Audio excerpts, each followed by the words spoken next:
Сайн байцгаана уу хүүхдүүдээ? Бид нарын биед ургадаг зүйлс байдгүй? Та нар үүнийг мэдэх үү? Мэдхгүй бол битгий санаа зовоорой. Багш нь та нарт хэлж өгье. Анхааралтай сайн зэрэг. Хүүхдүүдээ, Батагийн шүд нь унтсан байна. Яана Бата шүдгүй болцсон биш шүү дээ. Санаа зовлтгүй. Энэ шүд дахин ургана.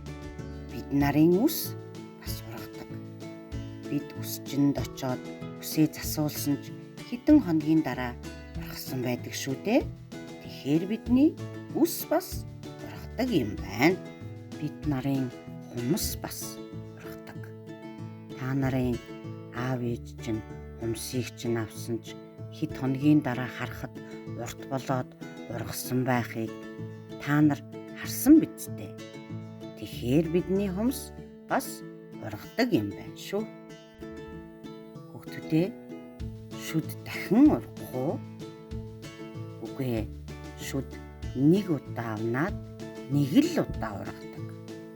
Тийм учраас шүдээ байнга тогтмол сайн угааж байх хэрэгтэй.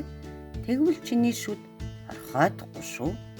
Бүгдээрээ шүдээ сайн угааж байгаарай.